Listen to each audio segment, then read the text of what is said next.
What's up, guys? We got another amazing episode of the Cymatics show today. Today we have Symbolyc One, also known as S1. How's it going, man? Man, I'm doing great, man. Thanks Glad to be here, man. Thanks for Appreciate coming you out, having me. man. Dude, it's always exciting, like I was saying before, just getting those people who have real stories and stuff and doesn't feel like they got big just from making some Instagram videos or some shit like that, like actual reputable experiences and stuff that I think that has a lot more value. You know what I'm saying? Than somebody who might just be randomly making videos. And for you, I mean, your credits list goes on and on. Yeah, I'm also excited to talk about the book. Yes, man. My new book, Pray, Focus, Plan, Execute, a memoir by S1, who is me, of course. There's not many producers doing stuff like this. Man, I hadn't seen very many. Like I've read, like, of course, like Timbaland's and dang, hasn't been many producers, I don't think. No, they're not even thinking about this kind of shit. Actually, I'm surprised that I even wrote a book. Yeah. Do you want to real quick just give a quick hash of some of your production credits? Because, I mean, you guys who don't know S1, you guys are about to be should be listening up because, he's got a crazy rap sheet here. Yeah, I've worked with so many different people in the industry, from Kanye West. I did like Power and Guilt Trip. Watch the Throne. I did Murder to Excellence. I've done records for Beyoncé and Gladys Knight, Madonna, Drake, Lil Uzi, Common, man. Eminem, yeah, man, of course. The list just goes on and on. That's amazing, man. Congratulations to your success. Bro. Appreciate it. I mean, not many people get to like that. I mean, everybody's fighting for placements, trying to get in the game, and you're over here just wreaking havoc, Yeah, it's been over a long period of time. I started back in pursuing my dream. I started back in '94, so that kind of tells you like how long I've been at it. And we're now in 2020, so it's been a long road, but it was just a road of being persistent and just never giving up on what I felt was real and what I felt that I should be doing. So you guys started in '94. Yeah. So when was it that you actually saw like any sort of success with music? Like how long did you have to go at it before you started seeing something? Yeah, well, like the 94 to 90, I would say 94 to 98 was merely just me finding out about, trying to learn to produce and the art of production. And that was my learning stage, just honing in my craft and seeing what production gear that people were using to make beats, and really just dialing in that and just putting that 10,000 hours to be good enough to be able to even able to compete on a level of being a producer. So but then after that, I think it was creating. I created a group. Me and my cousin created a group called Strange Fruit Project, and it was with that group. We put this group out independently, an album out independently, and that began to have like all these little small successes. And within that process as well, people start to become fans, and we start to tour the world. And even after that, people that we respected in the game, from like Questlove, became a fan of the group. He passed the CD along to Erykah Badu, and she passed the CD along to different people. So that was like my first of seeing a bunch of small successes, and those small successes taking me from one point to the next. So everything that I was doing and every success that I was making, it was just. And how many years did you release that album? That was back in 2003.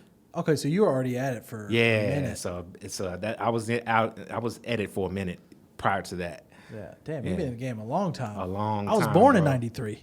You were Are you serious? Yeah, you were getting started. I was a baby. Yeah, that's crazy. Pooping in diapers. That's crazy.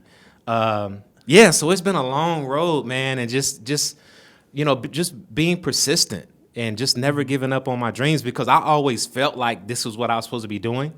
And and I had a lot of failures and disappointments within that process, but it was me pushing through those and realizing that those failures were actually making me better, and they were making me stronger, because every time I would have a rejection or a failure, I would just go back to the lab and just work. kind of get and just inspired work, from yeah, it. and get inspired from it. And while doing that, I was actually growing, and I was evolving as a producer, not only as a producer but as a person as well. And that was just taking me on, just I was just elevating in all aspects of production and my life. Did you have a mentor going through this whole process, or were you just learning on your own? Yeah, so I was just learning on my own. But I always say my mentors were from afar. So I would, like, one of the things that I love to do during that process of trying to figure things out and pursue my dream was read other people's stories. I would buy Scratch magazine and Source magazine and XXL, and these were my tools to be able to read other people's story and always have hope, because within me reading those stories, I would always see that, number one, these people were no different from me, and then also within these stories, I would see that they would have certain unexpected moments that would happen, whether it be, I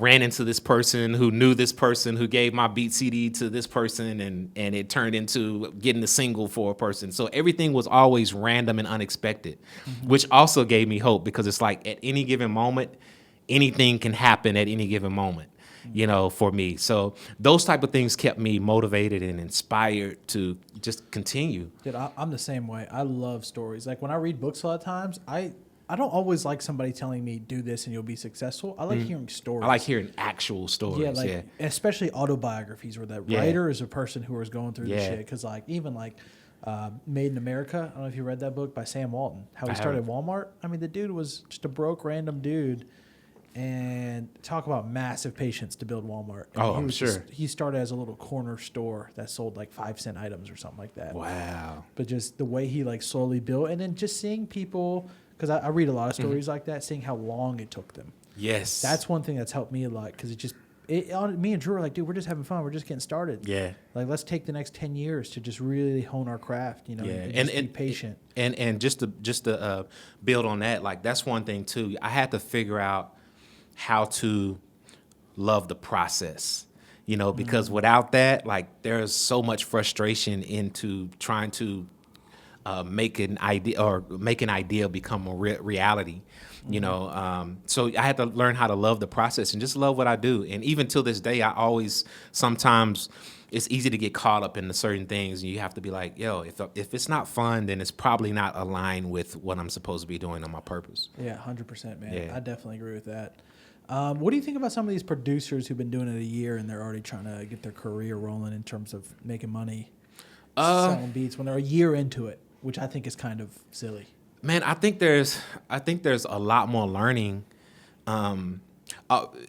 Personally, I always say that. So it took me about 14 years to get to my life-changing moment, and that's me from the start of me pursuing my dream to getting to the situation where I produce or co-produce Power for Kanye. So about 14 years. But I always say, if that situation would have came sooner, maybe like 5 years sooner, I wouldn't have been able to sustain that moment from 2010 up until now, because there were some things that I would have missed out on that I needed to be able to sustain my career. Probably mindset-wise, especially. Mindset-wise. Oh, but bro, mindset is everything. Dude, no, I love that. You want to talk about that moment with Kanye, about kind of having that breakthrough moment? I think it's an amazing story. So the way my music was introduced to Kanye was through my good friend Rhymefest. And for you that don't know Rhymefest, he's he's a prolific songwriter, and he's written he co-wrote Jesus Walks with Kanye, and he co-wrote Glory with Common and John Legend. Won an Academy Award for that. But so I was working with him. And there was this one situation while I was working with him to where I sent him some beats, and he loved these 4 beats that I had sent him. And he hit me up and he was like, yo, I love these 4 beats that you sent me, but I'm at the end of my budget. I can pay you for 2 of them. Would you mind giving me the other 2?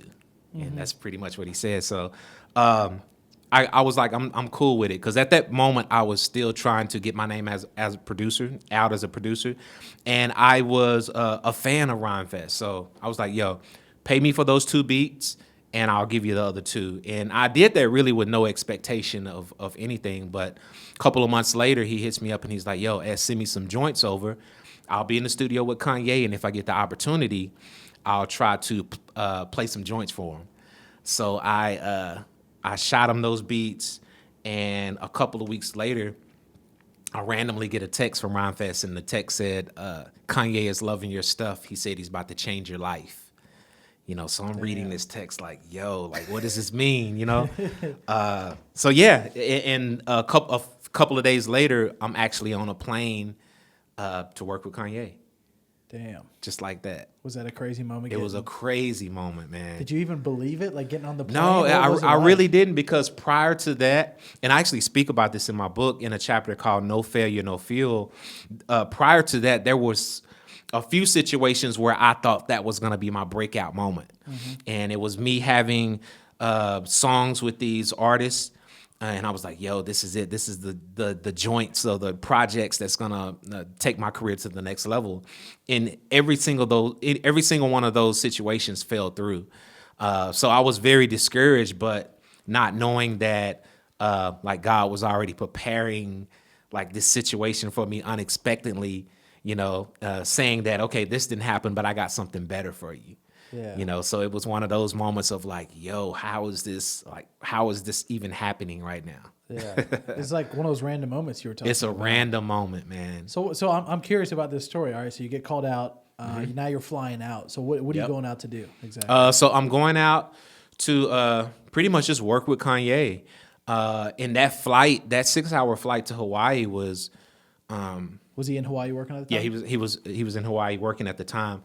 But that 6-hour flight, man, was so many things running through my head. Like, yo, what is it gonna be like to work with them? Like, kind of nerve-wracking. Yeah, right? it was very nerve-wracking, because it's like, what's going on? Because everything started to happen so fast at that moment, you know. So I was on that flight, and I remember just saying a prayer and just thinking about like going through sounds and just trying to prep myself for whatever, for the unexpected. Yeah. So I get there, and when I get to the studio, Rhymefest is in the room and Kanye is in the room, and then the engineer. And, Rhymefest introduced us together, and first thing Kanye was like, man, I'm loving your beats. Like, they're making me want to rap again. And I'm like, oh, like, that's a good thing you want to hear. That's from a great fucking thing to Kanye hear. West. Yeah. He was like, I already recorded to one of the joints. I'm going to play it for you. So he his play, and it's the power joint, and he's rapping on it. And mind you, like, the version I heard back then was like completely, it was like different verses. The chorus was completely different. The beat hadn't had like some more of the instrumentation added, so it was like raw. But he was rapping on it, and I remember being in that moment, listening, like, how did I end up in this room? And I can't believe Kanye is rapping over my beat. Like, those were the two thoughts that I had, and I'm like, I kind of like blacked out, and I didn't really hear anything after that he's playing it. How long were you out there for? I was out there for a week. Oh, so you just went. Yeah, because after he played it, and he was like, yo, I want you to hang out and help me work on this. I'm working on my new album, My Beautiful Dark Twisted Fantasy. I'd love for you to just hang out with us and just help me work on it. So I was like, cool. You know, and actually I wound up staying a little more than a week, because at the end of the week, I was supposed to go home, and he was like, yo, you got to stay out. Like, I got Nicki Minaj coming through tonight. And then the next night I was supposed to leave. He's like, no, you got to stay. I got Rick Ross coming tonight. So he was just extending my stay. Damn. You know, but it was an amazing, surreal moment, just being out there working on it, working on that album. Is there anything you learned? I mean, obviously there is, but what's some stuff you learned from Kanye? Like, what about his workflow, or? Oh man, anything that impressed you or shocked you? He's one of the hardest workers I know. Like, he doesn't sleep. He'll get an hour in, he's right back at it. So he would outwork anybody. He would have people coming into town, different producers, songwriters, artists, and you know, we would all go to the studio about 2 p.m. every day, and he would literally be the last one at the studio. He would outwork everybody. So he's very passionate. The one thing I did learn about him is that in every situation of working on this album, like, it was always about the song. So no matter who the idea came from, or, because he would have songs, and he would have a few people working on different songs. Like, hey, take the Pro 2 session, you work on it, you work on it, you work on it, and just let people just do them on the song. And then he would take all those sessions, and the best work would make the song. Whether it was, okay, I like your drums on this song, I'm gonna use that. Okay, your hook works better than this hook. So he's pulling the best pieces that work, no matter who it came from. Yeah. No, I think that's the natural evolution. I think, I actually think that producers are a bit limited when they're just by themselves. Absolutely. And I just know that from Cymatics and the way our team has expanded, because like we have the luxury of like having all different kinds of stuff sent to us from our worldwide producers, or even in-house, just bringing in all these people. It's like there's so much gold. Bringing in some random person can add to your session that I think a lot of bedroom guys never even get to see. Yeah, collaboration is so important, man, because at that moment of collaborating, you're getting so many different perspectives on what that product or what that music should be, or what that idea should become. Yeah. So I champion the collaboration process. So were you doing music full time at that point? I was. So I had quit my corporate job, about 2 years prior to that, prior to the Kanye situation happening. And at that point, I had built enough. My status had been built on an underground level, just working with different artists, and selling beats here, $200, $500, where I was able to pay rent. Yeah. So I had quit my corporate job, and was just looking for the thing to take my career to the next level, and that was that moment. So how did your career change after that point? Like what happened next? It got really crazy.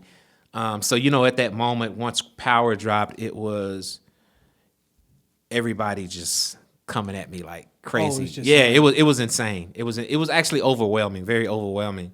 But for instance, I got a call from every publisher, Universal Publishing, just every publishing company called me to fly me out to have a meeting with them. Damn. So that, and then your social media is going crazy, people tagging you, and it was just crazy. It was just super crazy, man, at that moment.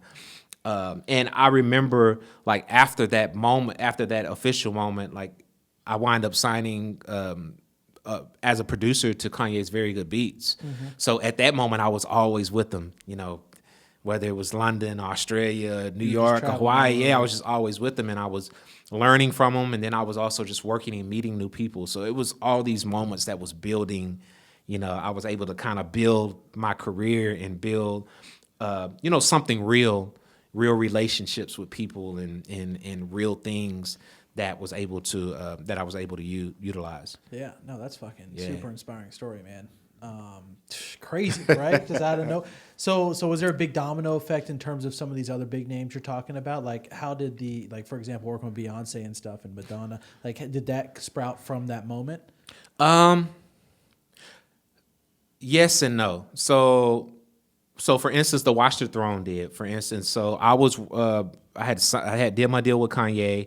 The power was out, and Kanye, he would always just hit me like, "Yo, S," and it would be so short notice, like, "Yo, S, we flying out to London tomorrow.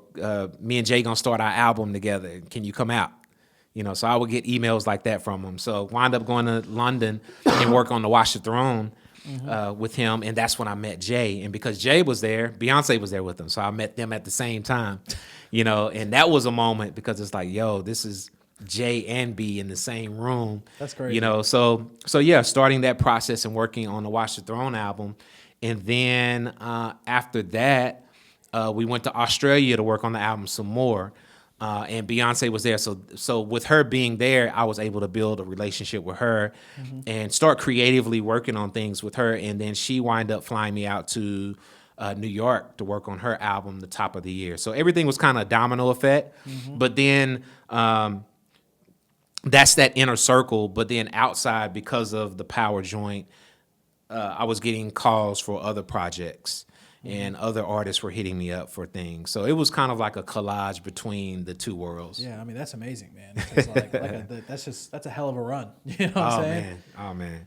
Yeah, no, I definitely just inspired hearing how all the pieces of the puzzle just almost came together after this long journey. Yep. Of what sounds like struggle, put in a lot of work. Man, so many. If that would have happened sooner, do you think you could have followed up like that? Like, let's say if it happened 3 years into your career. I don't think so. And like I say, because I learned so much within that 14 years, and having that rejection was everything, because not only did it fuel me, it gave me a certain level of thick skin too, to know that, okay, rejection is just a part of it, but then also how can I take these rejections and actually grow from it, and how can these rejections motivate me to work harder and get better, and to be able to take this moment and actually multiply it into multiple moments.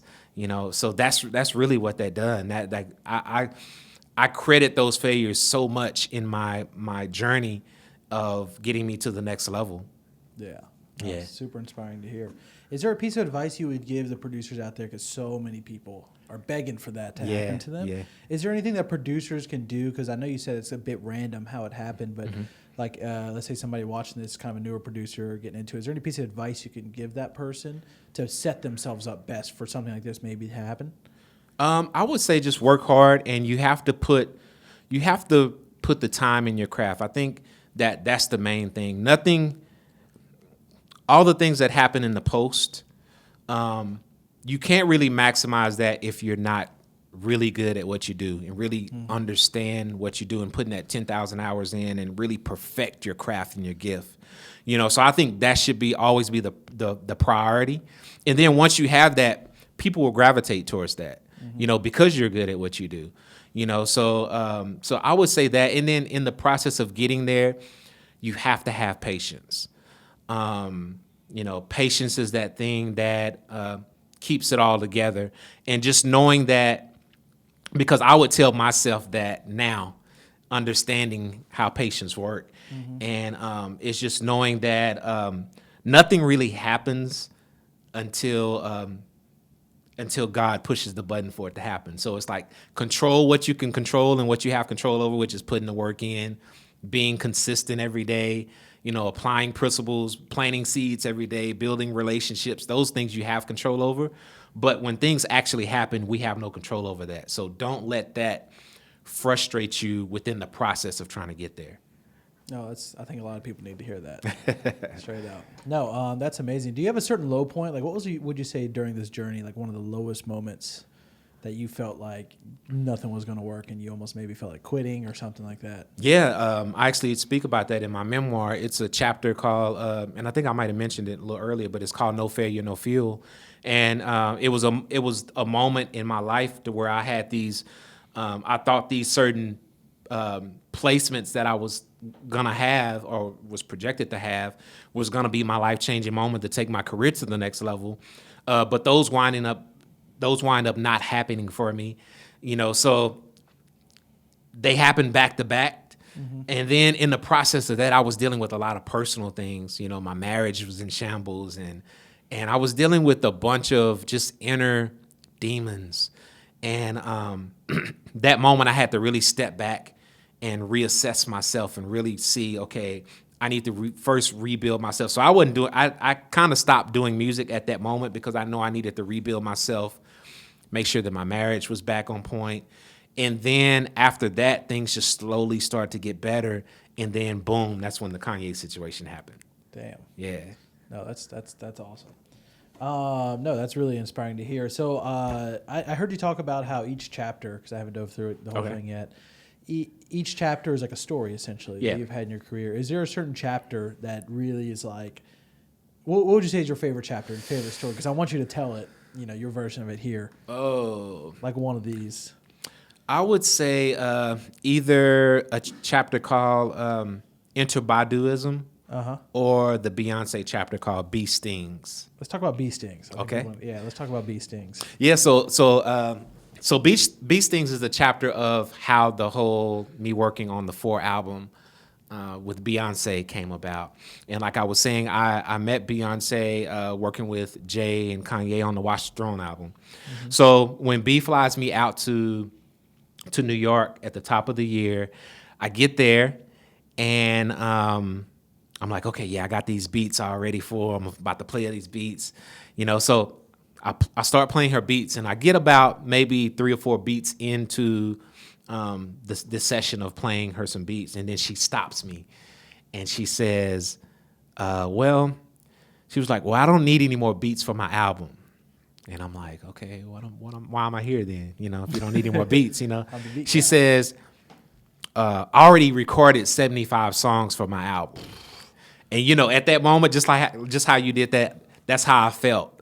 I was like, okay, at that moment, it was like, okay, there's no way I'm about to make this album. If she already has 75 songs, That's I'm crazy. not. Make 75 songs for It's an album. crazy. It's super crazy. And that self-doubt immediately was a seed planted in my mind, because I'm like, okay, she got 75 songs. I might as well just be out here, and just work on stuff and just to say I worked with Beyonce.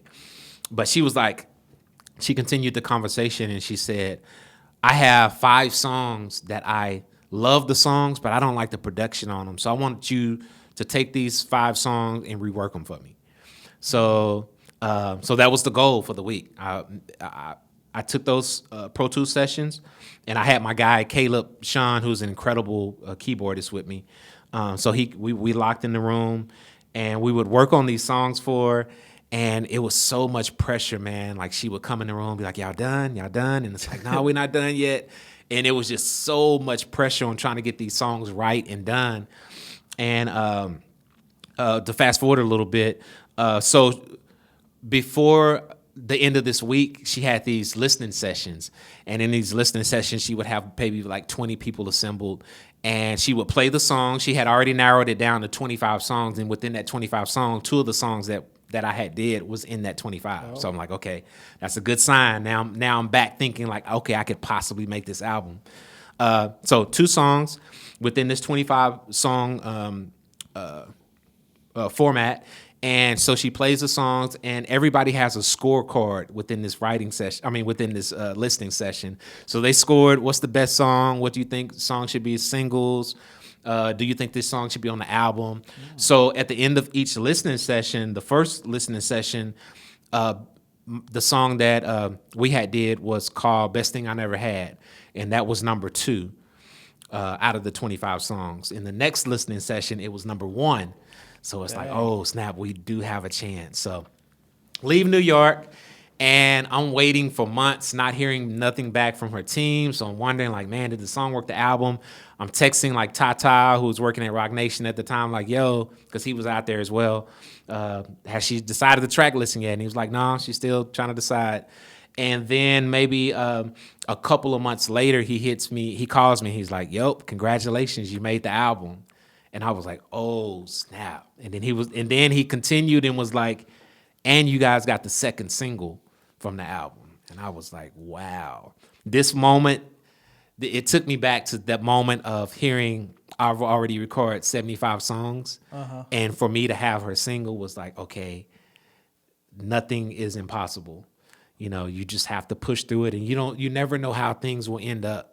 You just have to do your part, play your part. And like I was saying earlier, just control what you have control over. What was it like hearing that? I actually was driving at the moment. I stopped the car, got out the car to finish the phone call because my hands were shaking. Yeah. And I was like, yo, this is a God moment. Yeah. I mean, congratulations, man.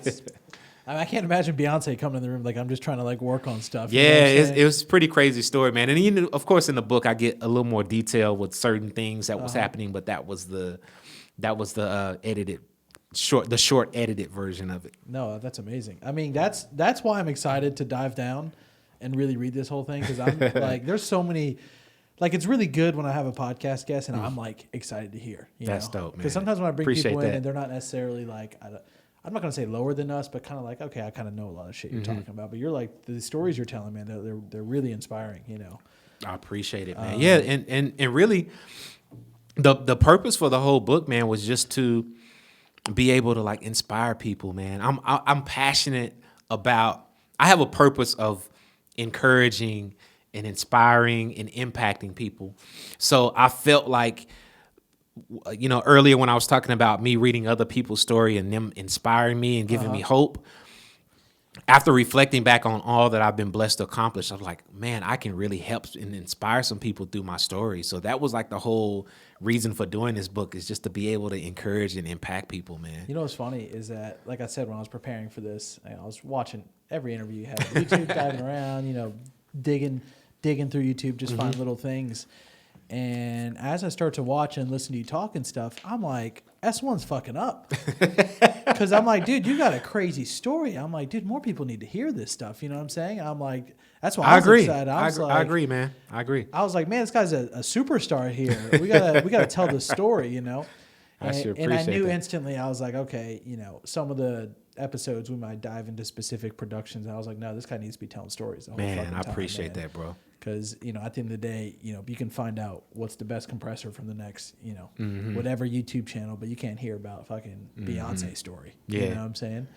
So, it's crazy to hear about that kind of stuff. How do you balance yourself as a producer, as an entrepreneur versus the networking side? Like, how do you try to balance your time? Well, time management is so important, man. And that's one of the things I had to learn along the way, is how to balance my time. Having a business, having a career, having a family, it's hard sometimes. But I think with me personally, it's just a matter of taking each day and make sure that I'm allotting certain things for prioritizing my time for things certain days. So my Mondays may be straight just shooting content all day. My Tuesday and Wednesday may be, okay, I need to work on these specific projects. My Thursday may be something completely different. So it's just making sure that I allot certain times. And then also with family, it's like, okay, making sure every day that you shut down at 6 or 7, to be able to give family time and my wife and my son and my parents and everybody, So you have to be able to prioritize things. Do you think like organizing your life in this way has helped you make better music? Just like kind of giving yourself time to breathe. Yes. I think that's important because actually me doing less music makes me excited about doing more music. And what I mean by that is, like, when I was doing music all the time and that was all I was doing, I was getting burnt out. And I think it's important for us to step away and have these moments of gaining inspiration from other things, and it could be the simplest thing. It could be going to the park or going to the movies or, just watching other inspiring movies or listening to other things, but just really pulling yourself. And then because of that, I'm ready to dive back in and get back into creative mode. Disney World did that for me recently. Really? I went to Disney World for the first time, and the way that they set up that park. Oh, it's amazing, to bro. make money, give people this experience, bring this family. Yeah. I'm like, dude, I'm looking at animatronic stuff, and it changed me so much to the point to where that's why I was so excited about my live events. Wow. Because I'm like, okay, these guys started as an animation company, and now has like animatronic fucking live experience where they essentially have their own city. Disney World's like, it's so. It is. It literally is their own city. They're the only people in America with their own power grid that they control. So, crazy. So like just seeing Disney World go from animation to like being able to build their own city that gives people this crazy experience made me go from a point of saying, okay, I'm running live events. Yeah, I'm doing speaking, these little showcase nights, but where could it go? Yeah. You know what I'm saying? Like, I want to have like an Apple like sound store. It's Yeah. like Guitar Center mixed with Apple that you go in there and play with. Like it kind of opens your eyes a bit to Absolutely, potential. absolutely, and that's one of the reasons why you have to step away and experience other things, because it's within those experiences that you gain new inspiration and you're able to, gather new ideas to implement within your own structure. Yeah. No, I definitely would say that's a big thing. Yeah. Because a lot of the producers, when they're just looking at other producers or just looking at the music industry, a lot of times their marketing and branding is super fucking stale. Yeah. I think other producers are great inspiration when it comes to the actual music side, studying their mixes and all that kind of great stuff. But sometimes, like what they post. And I'm like, dude, music guys aren't the best marketers. They're not the best Yeah. social media people. You know what I'm saying? That's one of the reasons we started this podcast. Mm-hmm. If you look at the music industry, not many people's doing this, but we looked outside and saw Joe Rogan's, we saw all of them, and people were just like, I'm like, okay, this is a new format, you know? Yeah. Now that's super dope, man, because I mean, you have to be able to step outside the bubble. You know, often we'll live in this little bubble of like, this is our world and this is all we know. But it's when you step outside that and do like the things that's different or unique, you know, and able to step outside that, that's usually when like the magic happens. Yeah. You know, just stepping outside of that and not being, you know, confined to this little world that we usually live in. Yeah. So where are you going now with your career? Like, what's the next plans, man? You're releasing a book, so not many people. Yeah. Stuff So like this. so my book is out now on my site, Symbolyc1.com, but also my ebooks is like Amazon, Apple Books, Barnes and Nobles. You know, I have an audiobook coming in the next few weeks, so I'm excited about that. Is it hard reading? I narrated that, and So I hate when the authors don't narrate their own books because there's a certain level of I disconnect. felt that was important to have a connection. Yeah, It makes you there's like the person way more if you Yeah, did. so I read the book, man, and then also my good friend Ronfest, he narrated my about the author. You know, so he narrated Cool. that section. So yeah, I'm excited about that. But really, man, just getting my story out, and not even so focusing on my story, but just being able to inspire through my story and through my experiences. Like, that's really what I'm excited about.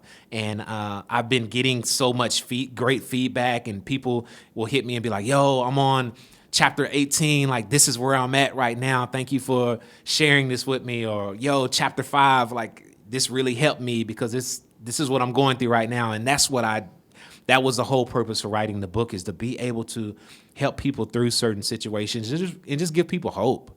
Like, people need hope and people need to be encouraged. You know, we all need that at some points in our lives and careers. Yeah, no, I definitely agree. And actually, one thing I think would be cool for those of you guys listening to this, if you go buy the book, which I highly, highly, highly recommend. First off, it's a nice book. I was giving them compliments on like the print and stuff. It feels good, you know.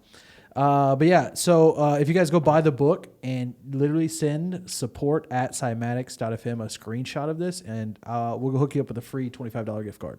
Amazing. So just incentivize everybody should pick it up because just listen to one of these stories. I mean, if you like this podcast even slightly, I mean, this book has a lot of substance, and it's probably the type of book that you can't write except for once every 20 years. Yeah. I wanted to like just kind of end this chapter for me. Like, it was going into a new decade, you know. So I wanted to really just be able to like highlight a bunch of things that I've done, but not only that, but just highlight the process of what it took me to get to those moments. You know, because a lot of times people will know like, oh, he produced this or produced that, but they don't know like the things I went through and the insecurities and the doubts that I went through to get to those moments. So I wanted to highlight that because I think people are inspired by not the achievement, but what I overcame within the process of getting to the achievement. So I wanted to make sure that I displayed what I overcame to get to those moments. Is there anything that you did on because you've been in the game so long, I think to stay motivated, sometimes it's hard to stay motivated when you're having struggles, but even when you're having success, you can get bored. Oh, You know what I'm absolutely. saying? Absolutely. So throughout that whole thing, was there any daily routines that maybe helped you, the stuff you did on a regular basis, whether it be mindset related, that just helped you keep going? Yeah. I went through a situation about 6 months ago to where, man, I had like a little down moment, and it was like my career. I felt like my career was just right here, and I was trying to get that, you know, that little jump to next level, and it was like, now what? And I remember I had a session with J. Cole, and I was in the session with J. Cole, and when in sessions, I love to ask questions because I'm always wanting to learn, like, okay, if I'm going through something, like this person is on this level, like how is he handling this or whatever. So I asked Cole, I was like, man, I just been like having anxiety and just trying to figure out my next move. And he was like, yo, I've been dealing with the same thing.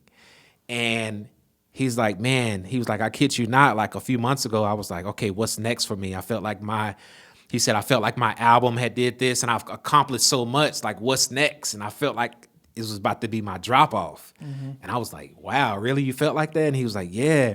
He was like, but then I went to Jay-Z's house for the first time, like a couple of weeks ago. And he say, by me going to his house and seeing how his life is set up, he was like, I ain't accomplished nothing. So that right there gave me a new level and a new perspective on, it gave me a new level to hit, you know, and that really just inspired him. So I'm like, oh, that's crazy, you know, just to be able to see another situation and realize like, okay, I've accomplished this, but this is not the ceiling. Like, you know, seeing somebody else's situation is like, okay, now the ceiling is here. So now let's start and see what we need to put in place to get to that point. Realizing you're not even close. You're not even close. Yeah. But in our minds, it's crazy how our minds work, because we can think like that. But in reality, like, there is no ceiling. Like, we pretty much can go to whatever level we want, as long as we put the work and have the right things in place to get us there. Dude, I love when I find those people. Oh, Just man. kind of like you just realize you're like hanging out. You know, I love helping people. Like, I do a lot of consulting, try to help people out. But when somebody like really schools me and I realize I'm out of my, like, they're out of my league, that's like, I get so inspired. I'm like, fuck yes. You know what I'm saying? I want to be like this person. Yeah. But even then, it made me realize that no matter what level that you're on, you're going to have those moments. Like, I'm sitting here thinking that, okay, what's my next level? You got J. Cole, who is, you know, super celebrity, super, you know, super legendary. At this moment, I would call him legendary, hip hop icon. And he's thinking the same thing. So it just kind of puts things in perspective. Like, we all have these moments of going through certain things, but it's how we overcome those moments and how we, you know, change our mindset of what we think, you know, because what we think is what we will eventually become, or what we will eventually accomplish. Yeah. No, I think that's amazing. And it's, even if you get out of it, it's going to come back. It's going to come back. Yeah. And that's one of the things I realized throughout my whole career is, like, no matter what level my career has been on, that seed has always came back. But but after dealing with it so much, you realize that it's going to come back, and you know how to handle it, and you know how to bounce back from it and really overcome it and use that to get you to the next level. Yeah. Yeah. No, I completely agree, man. I mean, I don't like winning that much. Like, when do something great, or, you know, do a great product launch or whatever, it's kind of cool, you know. But the thing I love when I start at ground zero. Yeah, and like, you can build. That's why I'm obsessed with the event business right now, because I've never done this. I'm like, wow, people are showing up. I'm like, I fill a room of 100 people. I feel so accomplished, you know. And some of the stuff on social media, even that we've done, or we just kind of had these certain milestones, and now we're like looking for the next thing. But my favorite thing is, I love to start something like brand new. Like, I spoke in front of and build it slowly. Yeah, exactly. You know, I think it's important to be able to build things slowly instead of having like this main. You know, you'll see people that you know, that may have success like out the box, and at that moment it's hard because you're not. It can go faster than you receive it, because you missed out on the things you learn as you're slowly growing. Yeah, you know, it's not that good to build a skyscraper in a couple days. Yes, that exactly. Yeah, come down. You know what's funny about that building slowly? Like, 99% of people won't even have a true idea of what you're talking about how important that is. Yeah, because you gotta have to experience a little bit of success, and, you know, get some sort of like wave to hit you to know that the slow thing. Like, me and Drew are taking things so much slower than we used to. You know what I'm saying? Like, I'm taking 2020. I'm like, man, if I come out with 5 new employees that are really amazing, I'm like, what an incredible year. Because I know how hard it is to find something like that. Or even the event thing, if I can steadily do the event stuff, you know, and grow it, I'm like, great. Because I'm looking at like the 15-year window, you know what I'm saying? And I think a lot of newer producers probably can't even understand something like that. Like, go slow. Like, oh, I don't want to go slow. You know what I'm saying? Because everybody wants it quick. Yeah. Everybody wants it quick, man. So, you know, there's power in receiving things over time. Yeah. You know, because then you're able to sustain it. 100%. You know? I think even what you're doing. If you would have wrote this book before all that shit happened, your book would have been lame. Yeah. Before the Kanye, There before the would be no Beyonce, substance. Exactly. There would be no substance. But you would have got to the point of writing the thing faster. Mm-hmm. But that doesn't mean that it would be what it is. Yeah. You know, or even have now what's going to be probably a giant ripple effect. You know, even coming here doing stuff like this. Yeah, man. Because I'm like, dude, I'm about to blow up the S1 brand. I'm like, dude, we got a lot of cool shit here. We got to share. Yeah, you know bro, you've been given some gems. Like this guy has gave me within an hour. I've received so much information. It's like my brain is thinking. Like even this interview, like it's moments where my brain has been ticking to where I'm not even concentrating. Sometime on certain I'll be honest, things. man. I've already been thinking. I want to build a very, very elite tour that for the speaking side, because I think that there's something magical, you know, about if we had a room of 200 people listening, and I'm like, S1's one of the guys I have to bring out. I'm just thinking that I'm bro. like, dude, this story. I'm like, either whether we're doing a panel or if you solo speak, whatever makes you most comfortable. I'm like, dude, I want to get. I was like, that kind of thing mingled with our events. I think people fucking love it. I definitely love it. And man, I've been able to live so many different experiences and just I have so many stories. Like even writing this book, like there's so much that didn't make it because I had to kind of, I want to make sure that it wasn't long and drawn out. How long did it take you to write this thing? Because I want to write a book at a certain point. Yeah, it took about 2.5 to 3 years, but it wasn't like consistently just writing it. It was, there were a lot of moments I quit during the process of writing the book. Yeah, because I had to get to a point to where, you know, like my personality, I'm very low key behind the scenes. You know, so I had to get to a point to where I could even become transparent enough to write some of this stuff, you know, and because I wanted it to be authentic and I wanted to be true to my story. But, you know, to write about your insecurities and failures, like you have to be in a certain space to do that and to put it out there. That's really what it is publicly. Like, do I want people to know this? You know, but it was always in the process of writing it to where like I would hear God's voice say, it's not about you. If your purpose is to inspire and to motivate people, people are only motivated by seeing what you overcame, not by what you've done, you know, or what you've achieved. But there has to be, like, our lives have to have those dynamics of highs and lows because there has to be space for us to overcome something, you know. So those moments in me hearing his voice would always get me back to writing. So like about 6 months from completing, I really started to pray focus, you know, and that focus was because it was like, okay, now I'm counseling sessions because I have to get this book done. And yeah, that's when I was really able to like really dive in. And as I started to become more inspired by writing certain things and stories and stuff within that 6 months, because it's like, okay, I really need to get this completed.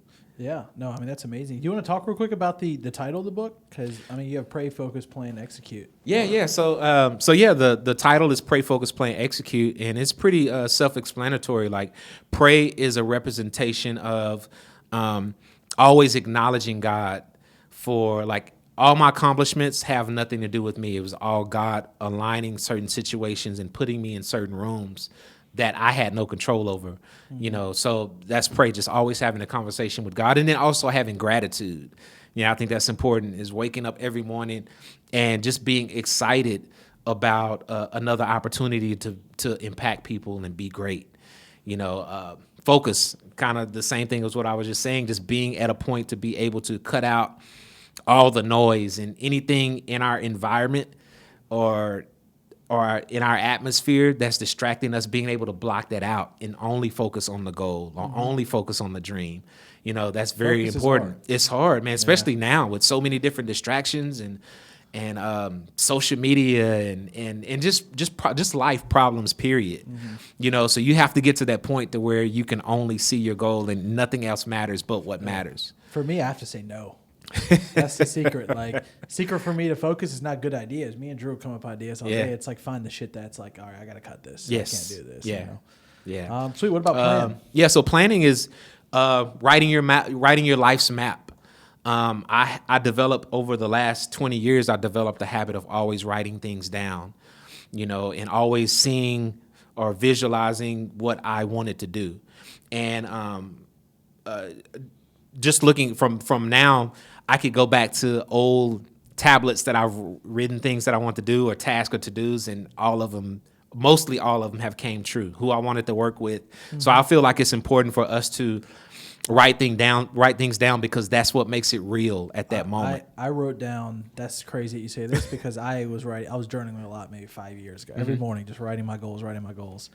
And it was crazy because not only have I surpassed a lot, like about where Cymatics is at, where I'm at with my career, all that kind of stuff. I even had shit like the square footage of the house I wanted to buy is almost identical to this house. That's crazy, man. Almost, it was off by like 100 square feet or something. That's amazing, like that. man. So Vision boards. Like me and my wife, we did vision boards, and we scratched our first 2 out. Now we're on the third one, you know. So I think that's important. I think we have to really be able to see things before they actually happen, you know. And I speak about that a lot in the book as well. Just moments to where, you know, even after the Kanye situation with Power, like me and my wife, we would have times to where we would go walk around the track just exercising. And we would have these conversations that like, man, you know, this could possibly lead to, you know, Jay-Z or working with Beyoncé. And then that happened. And then we would speak about other things. And then, you know, over time, those would happen. So it's like there's so much power in what we say. So it's all about having a positive mindset and being able to see things before they actually happen. Yeah, I think that's fucking great. And then execute. Execute is one of the most important things because, you know, we can have all these ideas in our head, but if we don't work the plan and execute them, then they just will remain ideas, or our dreams will just remain dreams. Like there has to be a certain action behind the things that we want to do. You know, I'm a believer, and I believe in the scripture, faith without works is dead. You know, so, you know, we can believe things all day, but if there's no action supporting it, then it just will remain an idea. I've had a lot of friends like that. Sometimes you got that friend that talks about all these ideas. Oh, I'm like, bro. just go fucking do it, bro. Just do it, man. I know so many people every year they tell me the same thing. Oh, I want to do this. I want to write a book. I want to do, you know, and then every year it's the same thing. And that's the thing that's mixing the execution part, the taking the action on these ideas, because, you know, ideas don't, you know, you have to breathe life into these ideas. And the only way to do that is to make them come true and work them, you know. And, you know, just, I mean, you know, you guys are prime examples of that because, you know, at one point you were just telling me earlier before this podcast of how you had this idea and you failed times, but you had the idea, but you were steady working it. Until you say, oh, this worked, and then you gradually started to work that and execute those ideas, and it became a thing to where, you know, you're changing people's lives from it. You know, it's crazy. I've had that a couple times. So starting with like when I was just going super hardcore production, Drew, if you would have told me like, yo, I'm going to run a company back then, I'm like, what the fuck? You know what I'm like, saying? what does that mean? Business. What the fuck is marketing? And then after learning about it, I was like, oh, this stuff's kind of cool. Yeah. And then after starting Cymatics, we're selling sample packs. If you would have then told me again, like, yo, you're also going to be doing like podcasts, live events. I'm like, what? We sell sample. Why are we doing that? You know, it's just crazy. And now I'm like, where's it going to go? Yeah. I'm excited to like just be doing, I don't know, selling flip-flops one day. Yeah. You know what I'm saying? Because I'm like, I will let it go in any direction that this thing goes, because I try not to be closed-minded about any idea, because I know that it could be something interesting down the road. Yeah. You know what I'm saying? And same thing with the book. Like if you would have told me that you're going to be an author and have your first book, like I wouldn't believe that back then. You know, because that wasn't even a thought. Yeah, I'm about to have you talk in front of a room 1,000, straight up. Because I'm like, dude, this so much. I see so much potential just in your story. You know what I'm saying? Yeah, I'm like, bro. dude, what? Because like based on following you, like I said, I didn't know a lot. You know, I'm seeing you work with some cool people. I'm like, I'm hearing good things. Even when I was talking to DCAT, he was saying good things. Yeah. But I still didn't know. You see what I'm saying? I'm like, oh, why is this missing from my info? Like, why didn't I know all this cool shit? And then now, like, okay, I want to take a little personal project and blow the personal brand up. Man, let's do it, bro. Because I like to have cool stuff. I can. For me, it's not a money. It's not like, yo, give me. It's more like, can we do some cool shit? Just because I like to have, like, when I can experiment with multiple brands and all, you learn more. Yeah. Oh, absolutely. You know what I'm saying? Absolutely. And you guys have done a great job, man. Like I was telling you earlier, I remember before I even knew who you guys were personally, it was like, okay, Cymatics. and investing in you guys' product, and then just to see the growth, and I'm like, oh, these guys are like the level of growth is just consistent. And then at that point, like I'm always interested in like how people, like people's stories. So that's when I start to do research, like who are these guys and what do they do? Like what was their process? And that what gets me excited is knowing how people get from point A to point Z, and not even about the A and the Z, but all the letters in between. That's what I get excited about. I gotta say, man, the thank God for the internet, man. Yes. Like the internet has like changed. Like it allows, like I was showing you the kid who does layups. We're talking. That's crazy. Or the prison YouTubers who are talking about their time in prison, but it's such an interesting YouTube channel. They can like it's so like for us even like sometimes I go to an event and like I remember our LA event, me and Drew had pulled up. So we pulled up to this event. There's 200 people in this line. And when we get out of the car, it's almost embarrassing because there's people cheering. I'm like, what the fuck are they cheering about? You know what I'm saying? I'm like, sometimes it just blows my mind. You know what I'm saying? I'm like, because we're running like just a sample pack, a production company, but it's just crazy to see that like because of the internet, so much options are now available. We can sit and shoot the shit for an hour and it become a life-changing moment for a lot of people. You know what I'm saying?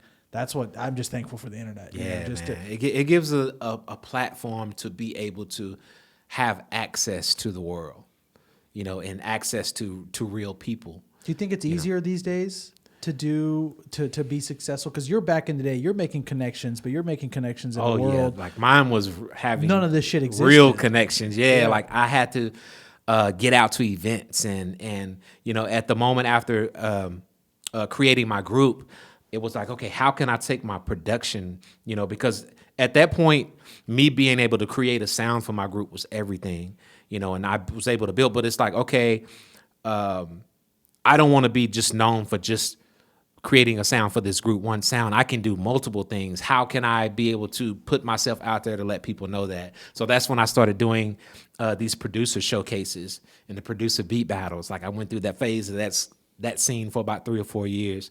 And that was a good thing because not only did it give me a platform to be able to showcase my music to a lot of people at one time, but also I was building like relationships with some executives and A&Rs and other producers, and it really made me realize the importance of being able to network across. And because when things start to happen for me, people were able to easily bring me into other projects that they had. They may have been just got hired at a label, or or a producer may have just got their first placement. It's like, yo, and then vice versa. I was able to bring people in certain things. So it was just that networking while we were all trying to build, come up. On the come up. And then once one of us was able to get in the door, we were able to pull each other through. No, I think it's amazing to hear. I think a lot more people should take that approach. Yes. I think I see a lot of selfishness in the scene right now. And it's honestly something that just doesn't make sense to me. I mean, I'm like, dude, even people that give away free beats, I mean, the free beats you were given to your buddy, which ended up leading you to the Kanye connection, was a domino effect. And people are scared to send somebody a free beat just because the rapper doesn't deserve it. I'm like, bro, who gives a fuck about what you think? Yeah. You should be, if you're a beat producer, somebody trying to sell beats, get placements and stuff, you should only be thinking about who you're giving it to. That's right. And trying to help their day. And I even tell people, fuck the royalty sometimes, fuck the everything, and just try to make people happy. Because if you aim with that kind of North Star, the places it'll take your career, I think, are tremendous. And that's literally what happened to me in that moment. It was, I got a quote in the book that says, me being of service to someone in need turned into a lifetime of fruitful blessings. So just think in that moment of Rhymefest asking me for those 2 beats, what if I would have said no? That would have eliminated the one thing that changed the course of my whole life and career, So that was a powerful moment in the decision of being like, hey. Does that change how you think now? Absolutely. Yeah, absolutely. Because you're looking for everything could be that moment. That could be that moment, yeah. And it's not saying give beats away to everybody. You know, everything is a case by case scenario, and there's moments even now, if I feel good about it, it's like, yo, let's just do it because I have a good feeling about this. You know, and I've been able to help artists, you know, when they were ground level. For instance, this artist by the name of Jaguar Twin, super dope. His name is Roy English, but his artist name is Jaguar Twin. And I remember before he had anything, man, he would he hit me up online and was like, "Yo, big fan of your work. Would love to work with you." And he wound up I wound up like, "Yo, let's just get in." So he flew down to Dallas. We locked in for a week, and we worked on music, but more so like we built a real relationship. And he was at a low. He had been homeless at times. And I didn't know at that point, like I was helping him that much. But fast forward later, he gets a deal with the company, and he's working on his album, and they like, okay, who do you want to work on the album? He's like, S1 has to executive produce my album. And it all came from just us building relationships and building a relationship. And he said, like, in that moment, like, because I helped him when he was at his low, like, now he's able to pull me in and is like, yo, I need you to do this because you helped me, you know. And it's like moments like that. That's the same. It was the same thing with Rhymefest, you know, the same thing. Like he was later on, he told me, because you helped me, I felt like I needed to return the flavor and bless you, be a blessing to you, you know. So you think about these moments and it's like, oh, just being of service to people in need, like that can turn around because you start to notice a cycle of, okay, people at the top, at some point, they're going to fall off, and the people at the bottom are going to be at the top. So you just never know what level somebody's going to be in the next year or two or 5 years. Are you expecting anything when you're giving? Or that's the difference with no expectation. I think when you expect it, the intent changes, you know, because you're looking for something. It's like, okay, I'm going to do for you, but I'm expecting you to do for me back. In those two situations, it's because I was not expecting that they felt like they needed to. Now, not everybody is going to feel that way. You know, there's moments where you help people and they may get to the top and never come back and pull you up. And that's just the way it works. Not everybody's the same. You shouldn't be mad. You know, you shouldn't be mad. Absolutely not. Absolutely. And if the intent is not to expect anything, then you won't be. You won't be mad. You won't be upset about that. But I think there's an importance of doing something for people with no expectation that could turn around and work in your favor at the end. And you don't even know how it's going to happen. And you don't even know how it's going to happen. And it could be at the most random moment in your life, like when you're not expecting it. Yeah, I think it's like karma. Yeah, you know? Absolutely. It's very, very practical strategy. What you put out, you get back. Yeah, this was a small taste of S1.